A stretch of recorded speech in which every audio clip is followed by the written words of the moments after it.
Well, good evening, everyone. Bonsoir tout le monde. For those that don't know me, my name is George Weber, and I'm the President and Chief Executive Officer of the Royal, which also includes the Brockville Mental Health Center.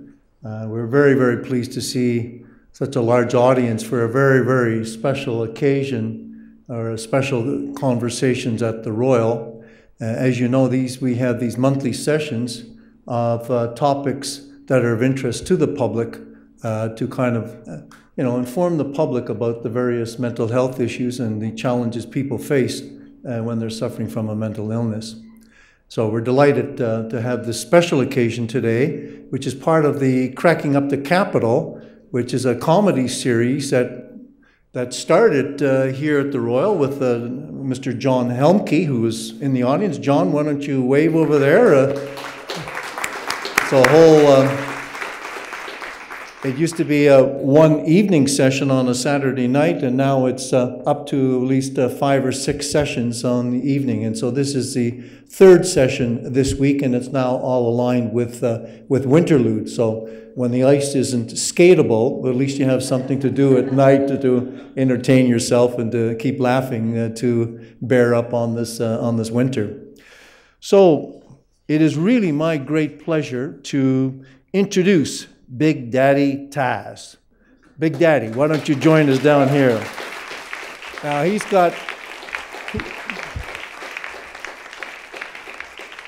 has one of those mouth-watering comedian resumes, and I'm not going to read all the great things that are said about him, but maybe a couple just highlights from his resume.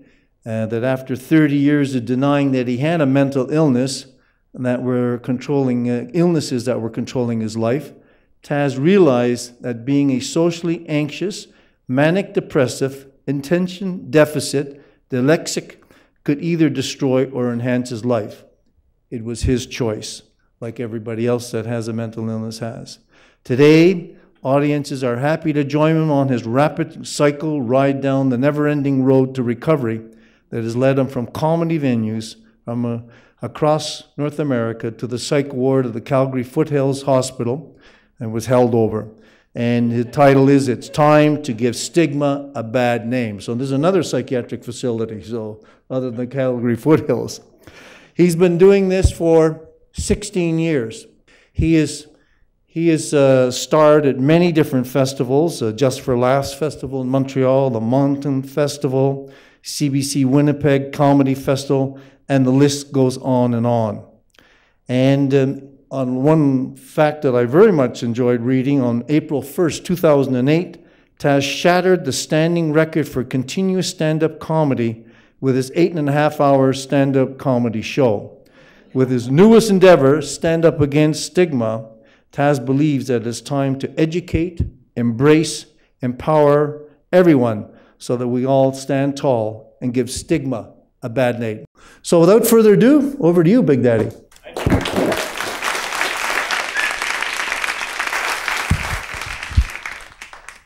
Little creepy to have him call me Big Daddy, I think, really. Well, welcome. Thank you very much for inviting me out. I'm overwhelmed. It's been a great day. It's one of those days where I woke up not knowing my purpose. I don't know. Anybody else do that? Really?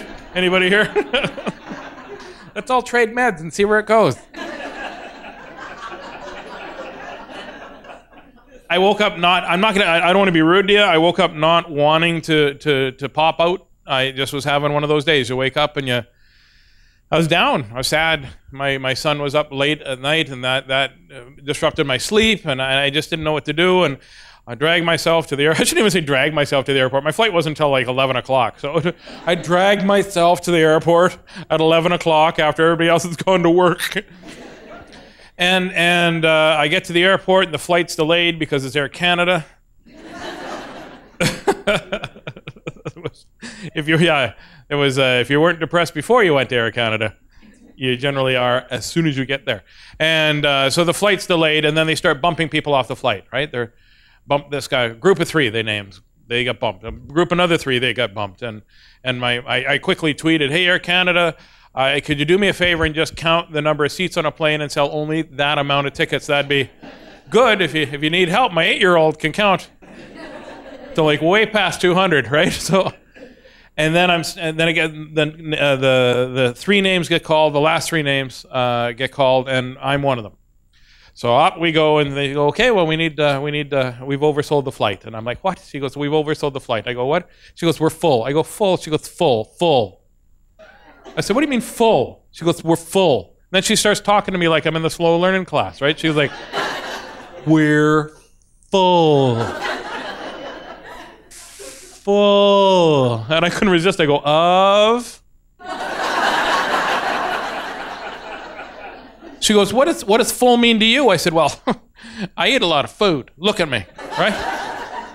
Hey, especially Christmas time, I get full. I'm full. I eat as much. I can't eat anymore. There's no way I can fit anything else out. And I look over, chips, and I can take at least 2 more. I can put 2 more in. Can you put 2 more in? Can you do that? Can you put 2 more on? More on.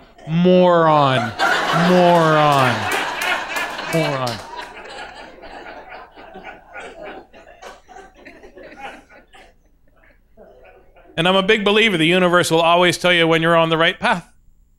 Because there was a guy that stood next to me and he said, well, how many seats do you need? And she said, well, we need 1 more. And I said, listen, I can't miss this. I don't want to miss this, right? She goes, we can go tomorrow. What will that affect? Well, 24 hours, really, as if you think about it, right? How come Air Canada takes my money now and not like a year from now? There's a reason, right? So the fellow sitting next to me goes, I'll give up my seat. And I said, can I compensate you for that, dude? Thanks for letting me. He goes, no. He says, in 2002, you came to a school I was teaching at the time, and you gave a speech, and it changed my life. So this is my way of giving back. And yeah, so I give him a hug, and I had a little tear. And yeah, it was awesome.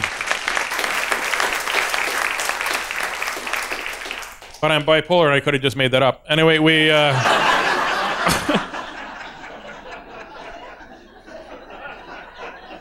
See, we can laugh at this, right? Do you know who laughs at this? Consumers.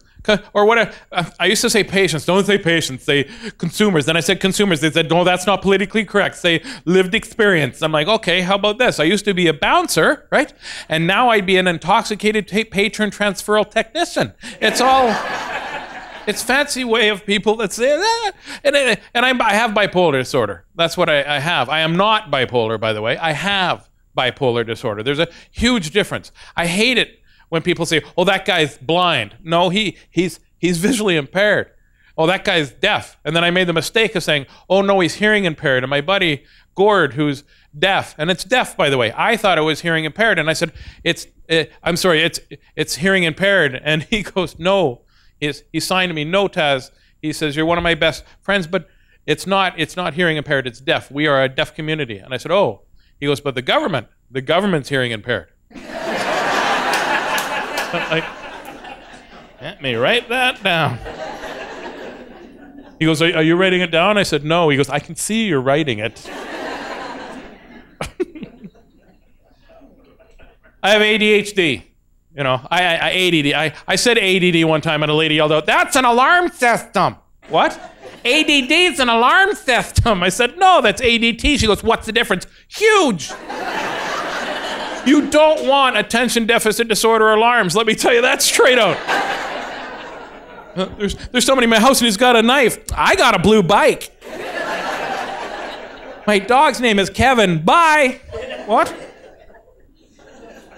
And my oldest boy's got ADD. I had to have a meeting with his teacher, which is weird because when I was a kid, we didn't have ADD. We had, what the hell is wrong? That was the medication right there. That's the medication we had. Do you have a refill? Over here. There we go, right there. I'm not saying it's right. I'm just saying that's the way it was. People go, oh, that's wrong. Didn't you have timeout when you were a kid? No, we had knockout. Knockout's what we had. We had knockout.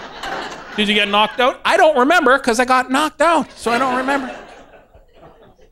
And I had to have a meeting with this teacher, which is, it was hard because I learned from meeting this lady that there are teachers who like to take and shape and mold young minds and make a difference in a young child's life. Take a child that doesn't fit in, right? A child that's struggling, that has the invisible disabilities or whatever they want to call them these days, just struggling. And take that kid and make them feel like they're the number one in the world in their own life, right? And take it and make sure that, they have good self-esteem and good body image and understand that just because they struggle with this doesn't mean they're not good in something else. There are teachers out there. I've had teachers like that. They're the reason I'm alive and who I am sometimes, right? And on the other hand, I met this teacher, and she was the exact opposite of that. She was a teacher, I think. The only reason she was a teacher is because the job of the devil was already taken. Wrinkled up bags of farts and anger that are so mean she couldn't get a job at Air Canada. We'll let her loose on our kids a little bit. Living under a bridge, eating a goat on our off days. I don't know. Trying to get somebody to build her a house out of gingerbread. Get the kids here too. So I'm talking to his teacher. I like the way you're all into it. She was probably. And I walked in, I went like, hi. And she's right away, your son has attention deficit disorder. Do you know what that means? La, la, la, la, la, la, la, la, la. And then something about hereditary. I don't know. I wasn't listening. Oh, I wanted to listen, but the blind was open. And it was a beautiful day out. And in my head, I'm looking out going, I wish I was outside. I could do so much more outside. Inside, I feel all cramped in. How's that come to the tractor? Why there's a tractor? I don't know why there's a tractor. There shouldn't be a tractor. It's not a farm school. It's right in the middle of the... Squirrel! There's a squirrel! There's a squirrel on the tractor. That squirrel's on the tractor. Is it a squirrel or a chipmunk? I don't know the difference, but it's a squirrel. It's not a groundhog. Groundhogs don't have to... It's a squirrel. I think it's a squirrel. He's trying to drive the tractor, but he can't drive the tractor because he can't reach the pedals. And even if he could reach the pedals, you'd have to have in the city, you got to have an orange vest with a yellow X on it and then a white hard hat. And if you have a white hard hat, you wouldn't be driving the tractor, you'd be asleep in the tractor because you're a foreman. And then I realized I'm saying that shit out loud. And the teacher looked right at me, and if anybody here is a teacher, you know the look she gave me, the one that says, I now know why your children are the way they are.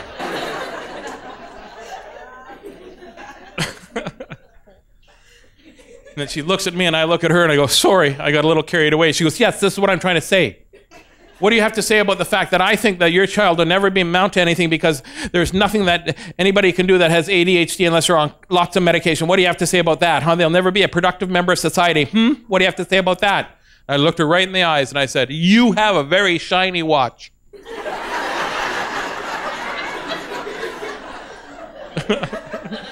My watch has got candy in it. I have OCD, obsessive compulsive disorder, which is weird because you think ADD and OCD would cancel each other out, right? They're like polar opposites, which means that's probably why I have bipolar. The rest of me is all confused. And here's a little note for anybody, if you care. Here's what I think is very funny. The Obsessive Compulsive Disorders Association of Manitoba, the office isn't open regular hours. You can just see oh, this makes no sense. People just get... You sure you're not the Procrastination Society? I have social anxiety. I'm terrified to be in front of people. I'm terrified until I step on stage. This is my world. I control my world, right? But if I get one-on-one, just up there talking to Raj, who I quite enjoy, I think he's a wonderful person, or Marcy, my buddy Marcy, I get nervous. I almost shut right down. I'm like, yeah, I'm an incredibly shy person. You'd never know. Yeah, look at my shirt. Ta-da! You'd never know. I'm incredibly shy, and I'm terrified every time I speak to somebody. I'm getting over that slowly. I want to get over it right now, but it took me almost 50 years to get this way, so I'm thinking, it's probably not going to happen tomorrow. And I like to joke. I like to laugh. It's not a bad thing for me. Really, some people can't handle it because I'll make jokes at the most inopportune time because that's how I deal with terror. That's how I deal with what scares me. I joke about it. Used to get picked on at school all the time. Fatty, 2x4, can't get through the kitchen door. Well, obviously, I can get through the kitchen door, right? What, are you an idiot? You think I was born this way, right?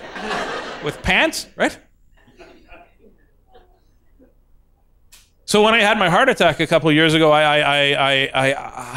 the 911 call, I thought when I made the 911 call, it was going to go something like this. 911, what's your emergency?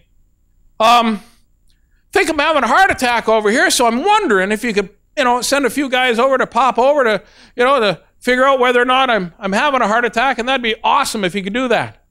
Yeah, I thought it was going to go something like that. Not even close. They've played the 911 tape for me as an intro to my fundraiser for the Heart and Stroke Foundation. It goes like this: 911, what's your emergency? Something's wrong. Really wrong. Sir, wrong. And then the phone hits the ground because my arm collapsed. I picked it up with the other hand. I'm like, really, really wrong. Sir, you want me to send an ambulance? Yeah, or the ice cream truck. That's what I said, or the ice cream truck. That's my way of joking. So they send the ambulance over, right? One time I said they send them over, and the one lady goes, the ice cream people? I'm like, no. Take 2 fudgicles and put them on my chest. Clear. But they'd be cold, so they'd be like, They walk in.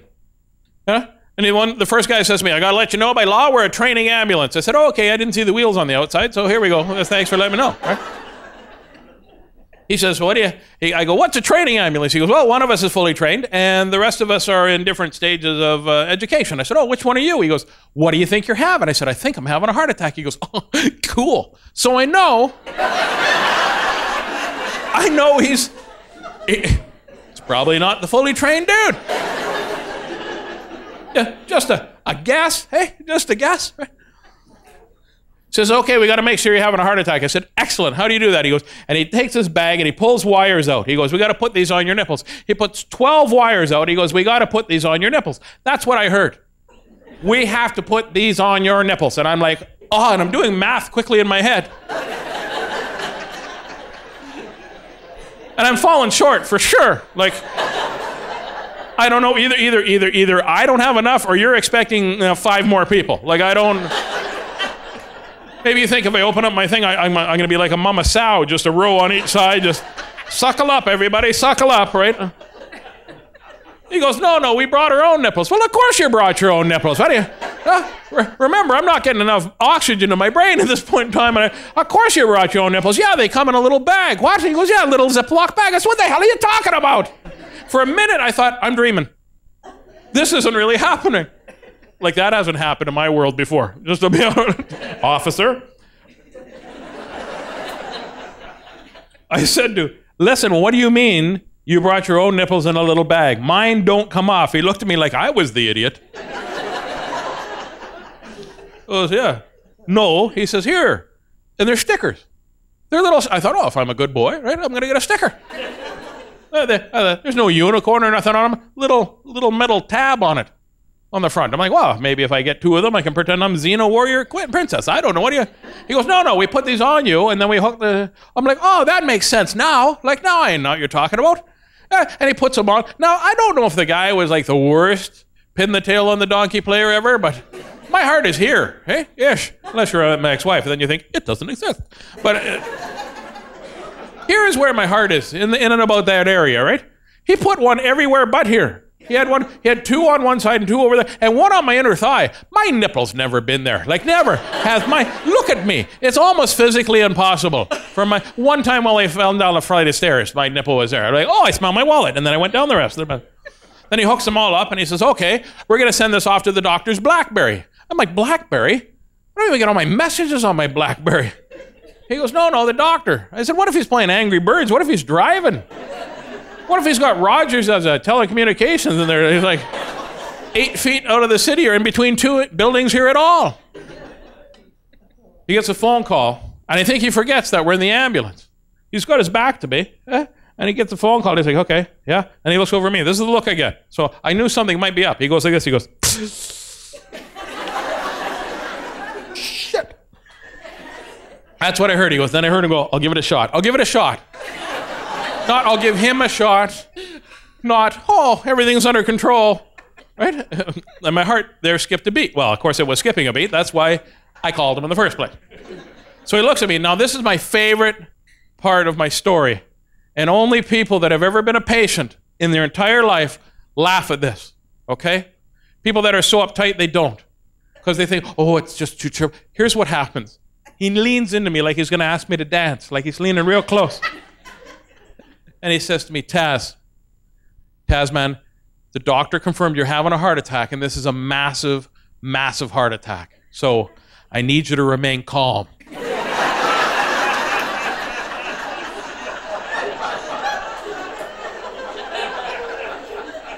I'm not gonna lie to you, I was so happy that I wasn't getting my stomach pumped. Take me away! Remain calm. Hey, here's what he should have done. You like onion rings, eh? I'm like, yeah, the hospital's got lots of good onion rings. Who wants to go to the hospital and pet puppies? I do, and I'll go. 'Cause I'll be that dog that thinks he's going to the park. And later on, he's like, I don't like the park at all. I'm not gonna lie to you. So we get into the hospital and kind of a fantasy thing happens. Two beautiful nurses. One grabs my gym shorts. Well, they're my shorts, so they're just shorts, right? And he takes them off, and the other one grabs my underwear, and I grab my underwear back. I'm like, what are you doing? She goes, what are you doing? She goes, what are you doing? I said, what are you doing? She goes, what are you? Apparently that was the wrong answer.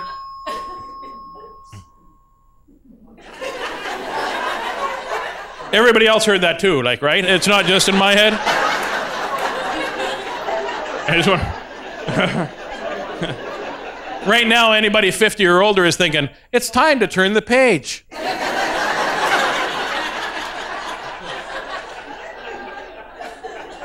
And the good fairy said, bing, bing, turn the page. Unless you had the record, it got scratched. It was like, turn the page, turn the page, turn the page, turn the page. Was that an announcement or something? With the guy in the auditorium, please keep it down and stop talking about people pulling off his underwear, please. See, the nurse grabs my underwear and she's pulling and I'm pulling. Now my underwear is purple. It started out black, but it was purple. We're both pulling on it so hard. And she goes, what are you doing? I said, you check the chart. You got the wrong area. Maybe your chart's upside down. My heart's up here. My heart is up here. It's not down there at all. This is close to my heart. I'm not going to lie to you.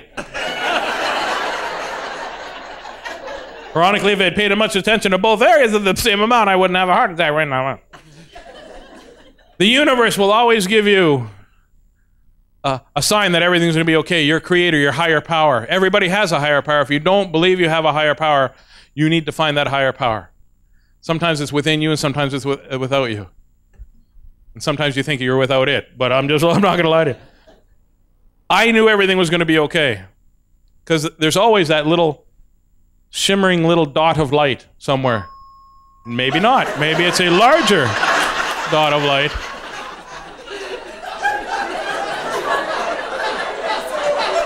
Thanks for proving my point about the higher power.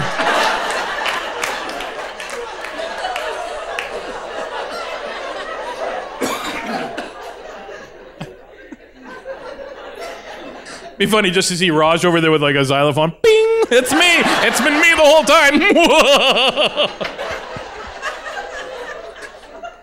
I'd love my psychiatrist if he did that. If you just walked in, you should take these meds. They're from Pfizer.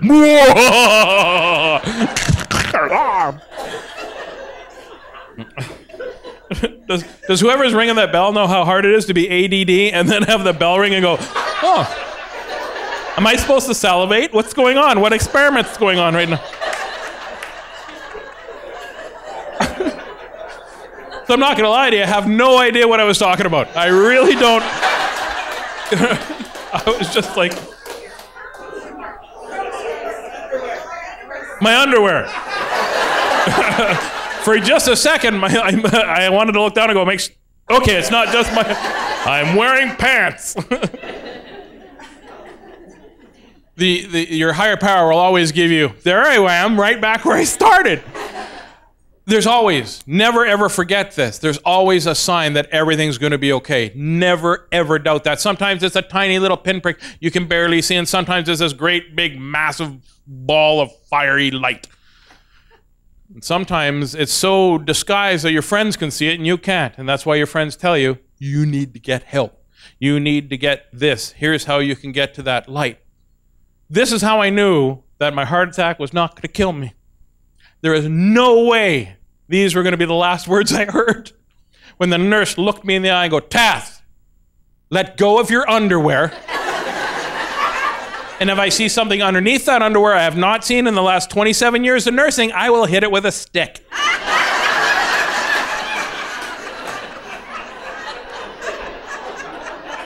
To which I wanted to say, you're gonna need a bigger stick. But I didn't want to be proven a liar 8 seconds later, so I just said, I'll let go if you understand one thing. She goes, what? It's really, really, really, really, really, really, really, really, really cold in here. And I just went swimming.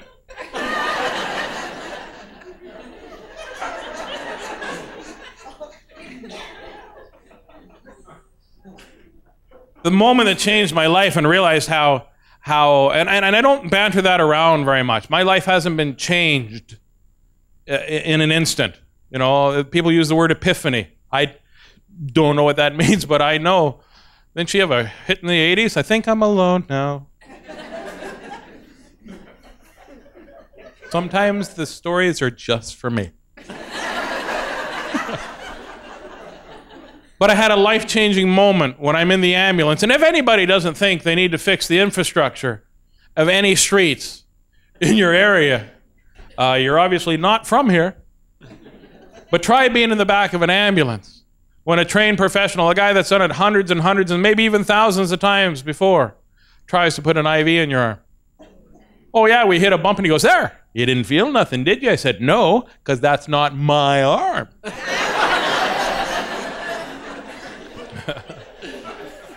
I'm kind of flattered if you thought that was my arm, buddy. That's your leg. I don't know if that's whopping around like that. If you get some epinephrine in your leg, I don't know what's going to happen. And then we're driving along pretty quickly, about 70-ish, I'm thinking. I'm back of the ambulance, cruising along. I'm only 20 minutes from the hospital if I went the speed limit, so I knew I was going to be okay, I thought, really. Until the ambulance comes to almost a complete stop. And I heard the driver go, yeah, we're not going to make it, so I'm not going to bother trying. What? Right?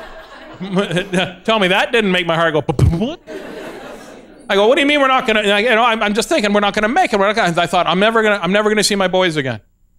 My boys are my life. I have 2 boys, by the way. I have an 8-year-old and a 21-year-old because I'm so good at relationships.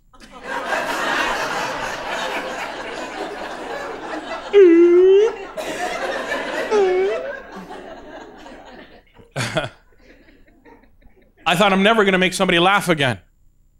Oh my gosh, that made me sad. That made me so sad, right? And then I thought, I'm never gonna be able to, fulfill my destiny, which I think is to talk about mental illness and make it well, somebody asked me the other day, what's your ultimate goal about, when talking about mental illness? I go, to talk myself out of a job. That's my goal. My goal is to never have to talk about mental illness again because it becomes no big deal. You don't see people tour around the country going, I'd like to speak to you about Kleenex. Right? It's a non thingamadoogle word that I probably don't remember. Right? It's a non-pleasure. It's a no big deal. And then I realized how far I'd come. Because I made the call. I made the call to save my own life. Because for years and years and decades, 3-ish, I never wanted to be alive most of the mornings I woke up. Because I live my life by what others graded me. I live my life by the evaluation of others. I live my life through my very, very blind eyes. I didn't have a great childhood growing up. My mom and dad maybe shouldn't have had kids, and that's all I'll say. But you guys are kind of lucky they did, because here I am.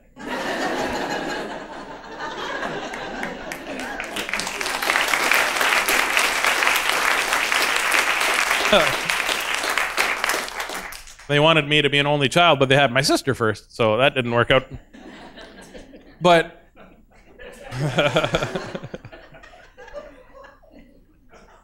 but I just didn't have an easy childhood. I didn't know about ADHD or OCD or any of the other alphabet parts that go together to make a diagnosis. My favorite is, he's oppositional defiant disorder. I go, oh, that's odd.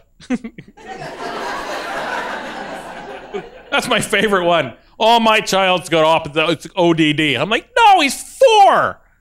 Well, that's what's 4. I said, 4 is 2 2-year-olds jammed in one body. Give them a chance to develop before you give them a diagnosis. Let him run around like his ass is on fire for a couple of hours. That's fine. That's being a kid, right? And that's what I do. I go and I talk to kids. I love talking to kids. I'll tell you straight out. Sometimes it's a little challenging. Kindergarten class, oh my gosh, the other day I'm in there, one little girl goes, "What happened to your hair?" I said, "It fell off." She goes, "It fell off or in?" "What? Off or in?" I go, "Why would you think it fell in?" "Because there's a lot of it coming out of your nose." A lot of it. It goes out your nose and then goes around your mouth and then comes in your other nose. You're like a booger beard. Booger beard, booger beard, booger beard. And I'm like, thank goodness I'm there talking about anti-bullying, hey, kid? And I didn't know if I'd be able to relate to kids. I didn't know. So I asked my youngest son, I go, "What should I do?" He goes, "Wear your mucklucks." And he leaves. I go, "What do you mean wear my mucklucks?" He goes, "Dad, because they go up to your knee." And I'm waiting for more, and then he walks away. I'm trying to get the correlation. Like, okay, they go up to my knee. He goes, "Dad, they go up to your knee, and then they'll realize that those aren't regular boots, and they're just really cool boots. They got fringes on them. Then you can tell them that you got them when you went up north and you did a show for a little girl that needed to fly everywhere for medical emergencies, and then the grandma came out and traced your foot and then made those mucklucks specially for you, and she had them made in one day so that when you home the next day, she gave as the I love you gift. So you could tell them that, and then they'll see your boots and they think you're cool, and then you talk and they'll know you're cool, and I know you're cool. I'm a good judge of character. Now I have to go and finish my Lego. Is there any other questions?" No. Not now. So I wear the mucklucks off to school. I go and I'm wearing the mucklucks and I'm talking to the first class I'm going to talk to. I think, I'll talk to kindergarten kids. Kindergarten kids. Yeah, that's a good idea. Kindergarten. Let's start at the... No, don't. Ever. They're like, first of all, they're a gaggle. They're a gaggle of kindergarten kids. There's no other word for them. And they're like trying to corral them is like trying to corral smoke. It's like trying to get them all. It is, oh yeah, it's like trying to punch a hummingbird. It's not going to happen, right?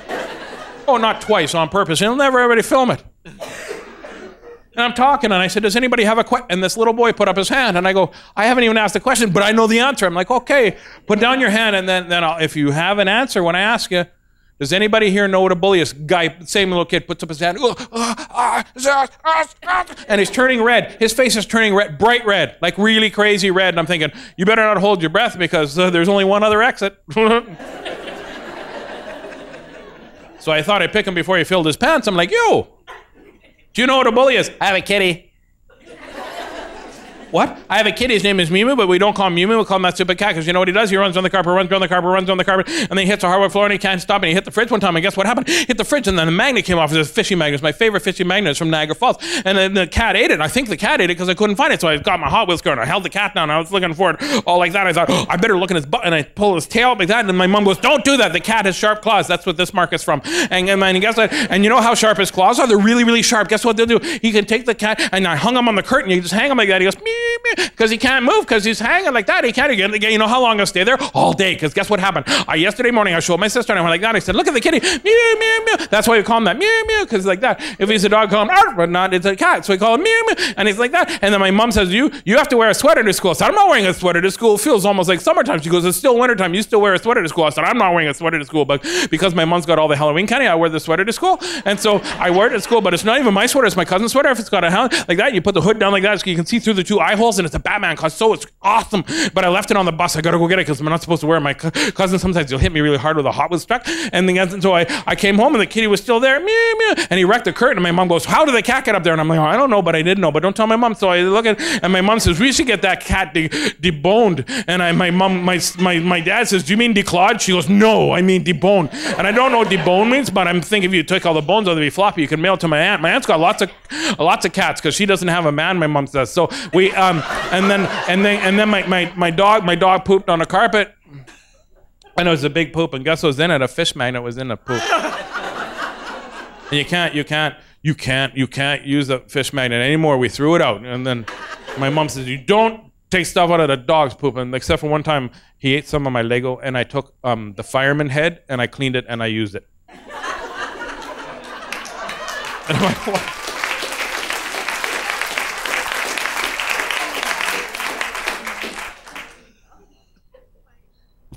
I I was like, okay. Do you know what a bully is? He goes, we're going to buy fish. And then we talked about fish for like 10 more minutes. And then another little boy put up his hand. Before I knew what I was doing, I go, do you have a question? He goes, I have to pee.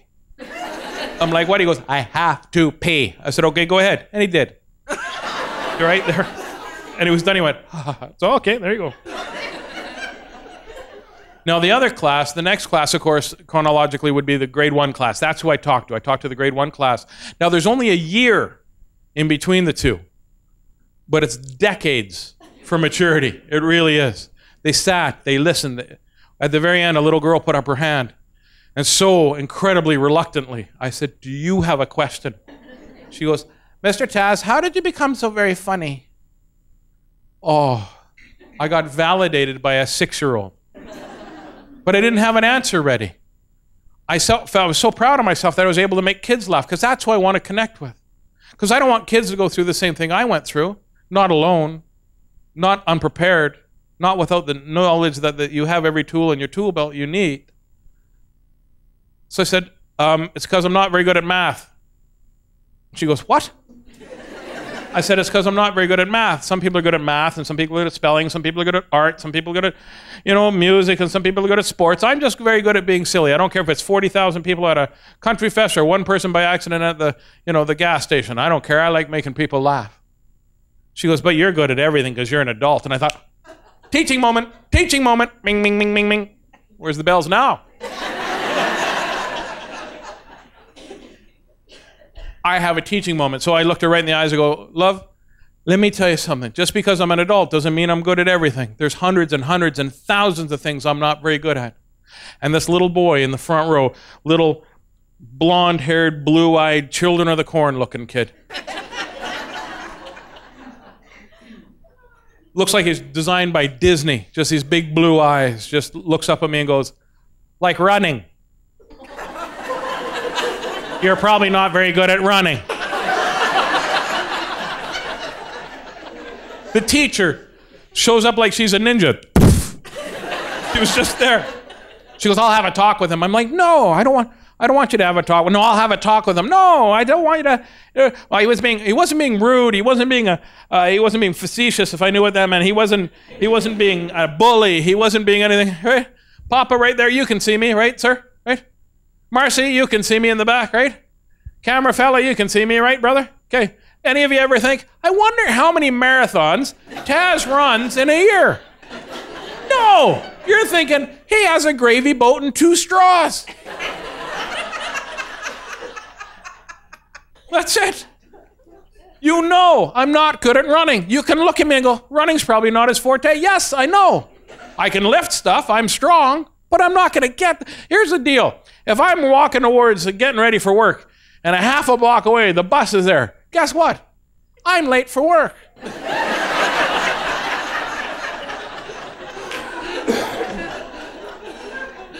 And technically, work can never start until I get there, so there. Now, the teacher said to me, I have to have a talk with him. That's the key phrase. I have to have a talk with him. Not he needs to hear anything. I said, he wasn't being mean. He was being like we call super accurate. Right? He goes, no. She said, well, it's because he spoke out. I said, no, your job isn't to teach kids not to speak out. Your job is to encourage them to speak out and speak their mind and speak their emotions and speak their feelings, but teach them the appropriate time to do it. That's where your job is. You're not there to, to tell people not to do stuff, right? You're there to educate them when to do it. Because we don't want our kids to be scared to say things out loud. Everybody in this room, before we got help, if you need help, if you don't need help, you still might be in denial. How many were terrified to let anybody know of their diagnosis or even to be afraid to be diagnosed? Anybody? Yes. There you go. Because why? Shh. Don't talk. No, shh. That's not, no. Don't air your dirty laundry. Well, I'm not going to lie to you. I haven't had a shower in 3 days. They're going to know. They're going to know, right? Our job is to set an example for everybody that needs an example set for young children, older people, doesn't matter. We're going to make a difference in the world. 16 years ago when I first started talking about this, I got hate mail. I got all kinds of people hating me because I had the gall to make jokes about mental illness. One lady yelled out, "Why do you make fun of mental illness? Why do you talk about suicide?" Because I openly talk about suicide. She goes, "Well," I said to her, "Listen, because if we talk about suicide, even if I pisses you off, you're talking about it. Talking is knowledge. Knowledge becomes education. Education becomes prevention. And we prevent the number one killer of teens today, next to accident." Why do I talk about suicide? Because if you know that I went through it and realized I am glad I wasn't able to complete my suicides, maybe you'll think twice about it, or 3 times, or 9 times. Why do I talk about my mental illnesses? Because I got the help that I needed. I was really blessed. My people around me wish I had gotten help earlier so they too could be blessed. That's why I talk about it. And why do I go into schools? Why is my initiative into schools? Because the younger I teach them something, they'll learn it. And when they learn it, before all this other bullshit about being quiet about it, it's always the truth to know it's harder to unlearn something than it is to learn something. So if we teach them early, yes, speak up, speak out. How are you feeling? Good. How are you feeling? Not so great. How are you feeling? I'm scared. How are you feeling? I'm going nuts over exams. I can't sleep. I have anxiety. I can't breathe. I think I'm going to kill myself. And we make it okay to have those feelings, to speak openly about those feelings, to embrace the feelings, because guess what? We are a bag of skin with feelings. Some of us are terrified. I am. I still get terrified to talk out because what if I hurt somebody's feelings? Well, guess what? My job isn't always to entertain a whole group of people. Sometimes it's to speak to that one person that needs help. And I'll tell you something. Sometimes I talk in front of people because I need help. I need help with my day. I need help moving forward through the bullshit of life, that little gremlin inside me who pulls me down every time and holds me and pulls me down and pulls me down and pulls me down and feeds off the bullshit and feeds off the anxiety and feeds off our self-doubt and feeds off every negative thing anybody's ever said to us. Because that's what we remember. Because we're human. Oh, it's human to remember the negative stuff and sometimes forget about the pleasant stuff. No, that's trained and that's in us because we let it be like that. And that gremlin that lives in each and every one of us pulls you down, and you can tell who's sad because they're all hunched over. And they can't see the light. They can't see the light. Why? Because they're hunched over. What you have to do is straighten up. Stand on your own 2 feet. You're going to have to learn to do that. I'm sorry. I'm here to help you. I will give you a hand up as often as I can. When I can, I will give you a hand out, which isn't very often because I'm a Canadian comedian.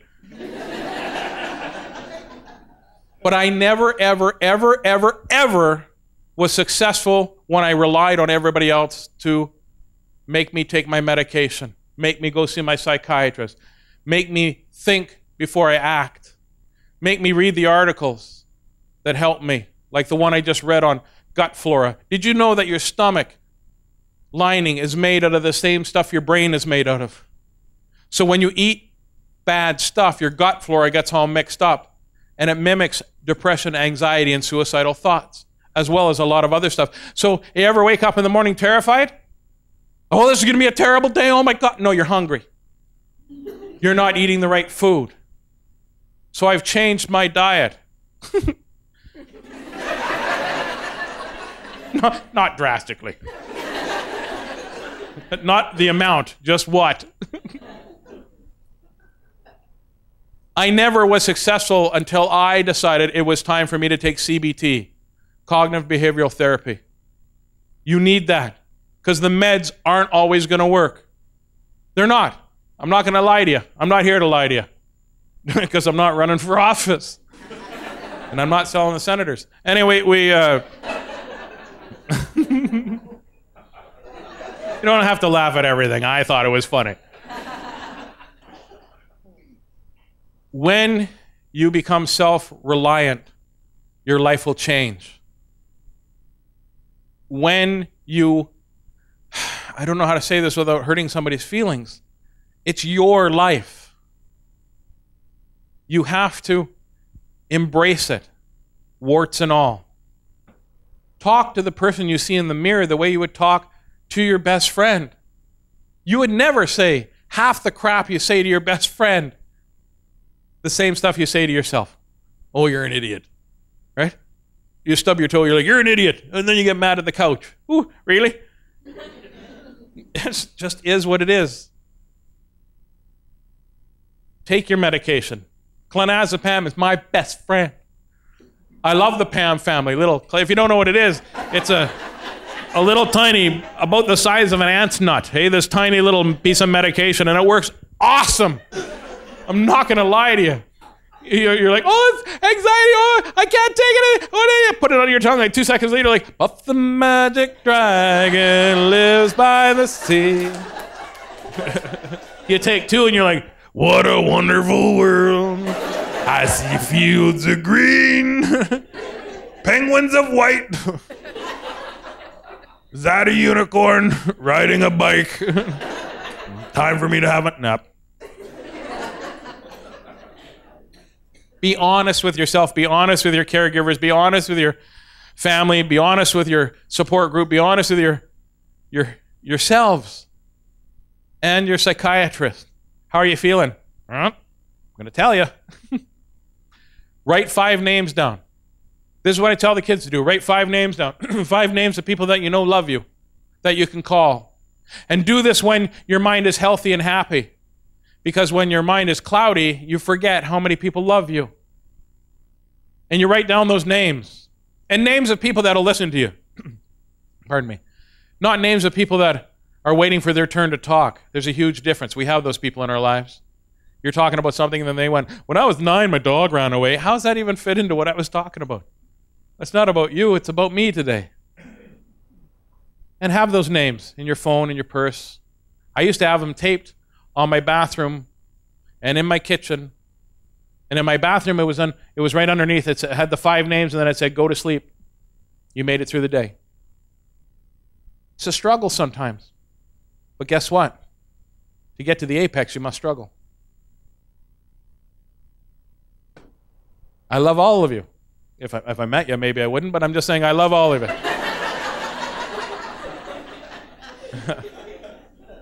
I love my boys. That's why I'm making the changes in my life. Because I deserve to be happy, and so do they. I have a tattoo right here. This is, I love you so much, Daddy-O.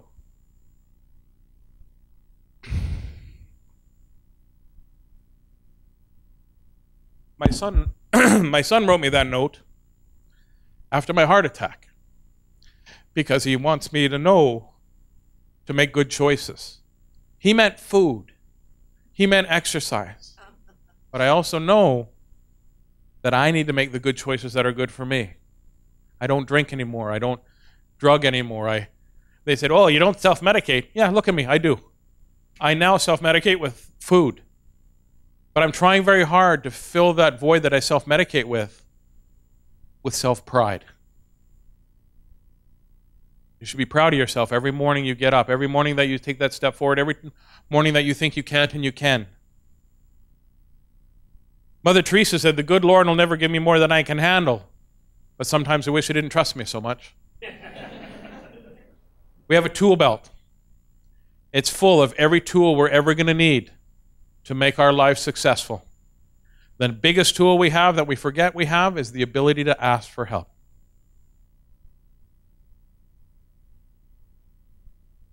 My boys are my life. So when that guy said, we're not going to make it, I said, what do you mean we're not going to make it? The ambulance guy goes, well, the asshole in front of us won't get out of the way. I can't get around him, so I'm not going to try to make it. There's no way we're going to make it. I said, well, you should say that because I thought I was going to die. He goes, no, you'll probably be okay. Probably. Right? Turns out I was. Lucky. Very lucky. I'm blessed. Every day, if I look for it, I find out a reason to be blessed. Today, it was that fella saying, you know what? I'm going to give up my seat so you can go because you made a difference. Yesterday, it was when I phoned John up there and I said, I really don't know what tonight's about. He goes, I got to tell you, we've never sold out this was sold out so fast when they found out you were coming to talk. I often know that I'm on the right track, I'm taking the right steps. But sometimes I need somebody to tell me. But I don't want to ask. Because, of course, if you ask somebody, they're always like, oh, of course, yeah, you're always on the right track. Yes. Here's one time. I'm driving down I want to say one of the worst days of my life, but it wasn't because there's so many. It was one of the worst days of my life to that point. Not including the ones before it, but right at that 74-minute period right there when I was that was really not actually all, just for that 8, I was crying. Right? I'm crying. I'm driving I don't want to get out of bed. My meds weren't working that day. Because guess what? I had grapefruit juice. Who knew grapefruit juice would mess up your meds? I love grapefruit juice. My meds are like, meh. We're not going to be in you if you're going to drink grapefruit juice. And off they marched off, or whatever my cartoon brain said they did. So I'm crying. I'm weeping. I'm in my truck. The only thing that kept me going was the fact that I knew that I had a gig to do. It's a fundraiser called CSI. No idea what that stands for. Not crime scene. One is for something to raise money for kids to be able to use the programs after school that throughout the summertime so they don't go back to gangs. And I was the headliner. I'm crying. And I'm in the corner of York and well, you guys don't matter. You're not going to go there. And a homeless fellow walks out in front of my truck and he's like,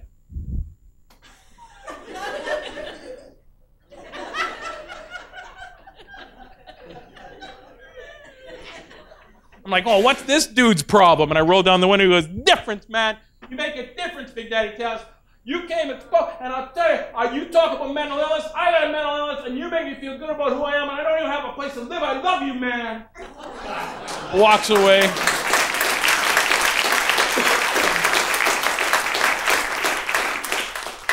And then there's a beat behind me. I'm like, what? And then the cop's like, yes, sir. I joke about what scares me. I joke about what scares you. I joke because when you're laughing, you don't realize you're being educated. Like my wife, who, by the way, the other day called me, you're an idiot. And I said, you knew that before you married me, so what does that make you? Yeah. See, sometimes she doesn't realize I'm joking.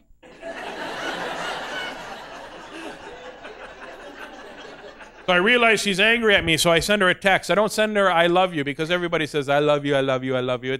It's almost meaningless. So what I said, because I wanted to be a poet, I wrote, there was a lady from, no, I wrote, you make me want to be a better person. Thank you. Thought, oh, that'll touch her heart, right? That. She sends me a little message, call me. So I called her, she goes, did you really mean what you wrote? I said, of course I did. Are you sure? Yes. Now, are you 100% sure? And I thought, it should probably be sending off warning bells at this point in time, right? I said, of course I am. She goes, read your text, which I probably should have done before I hit send. I wrote, you make me want to be a better person, thank you. My thumb didn't hit the K. You make me want to be a better person than you. Surrey, find me florist. A florist. Calling Boris. Not florist. Flowers. Flowers. Austin Powers was written. You're an idiot. Calling your cell phone. What? Hello.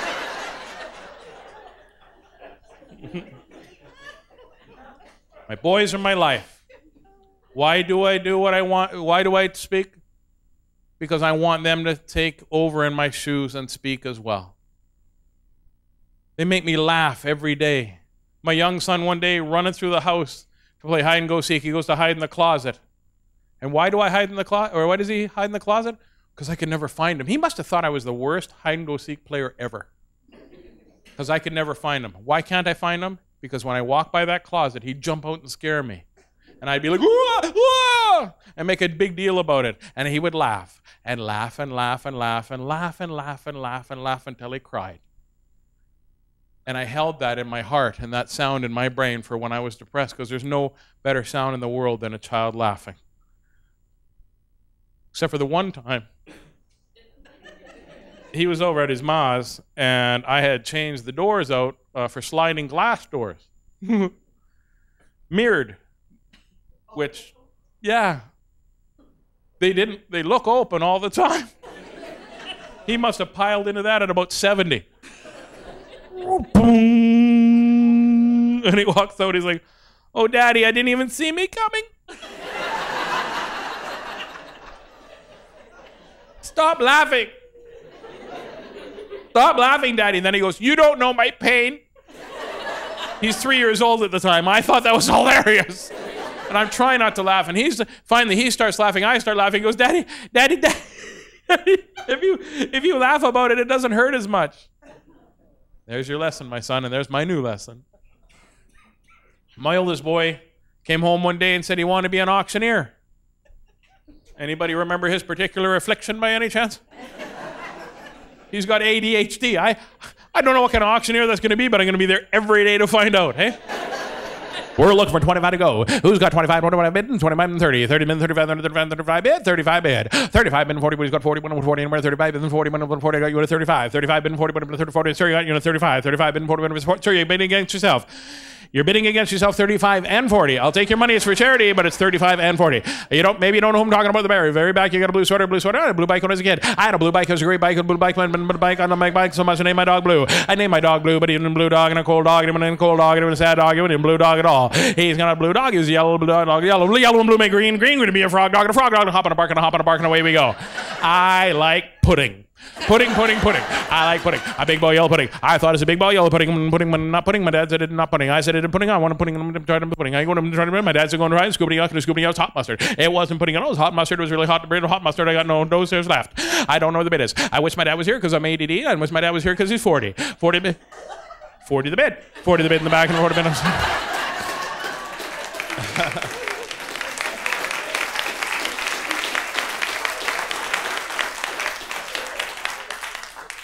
You're stronger than you believe. You really are. You're stronger than other people believe. I live my life by one quote all the time. The rest of the quotes always sort of flit in and out of my life, but the one quote I heard, and I don't remember when I heard it, but it stuck with me even before I had children. Never worry about who your kids are going to grow up to be, but always worry about who your kids are going to grow up to be like. Set an example for your kids or the people around you, and they'll follow that example. That's what they do. I hope to see your smiling faces another time. I really, really do. If you're struggling, you're not alone. Ever. You're never alone. And as for me, don't worry about me. The good Lord made me 3 things. Number 1, suicidal. Number 2, a procrastinator. And number 3, attention deficit disorder. So, if you think about it, that's a great combination to have, right? My life sucks and I'm going to end my life right now, but I don't have any rope, so I guess I'll get that tomorrow or the next day. The Flintstones are on! Lots of love to everybody. Thank you for letting me talk.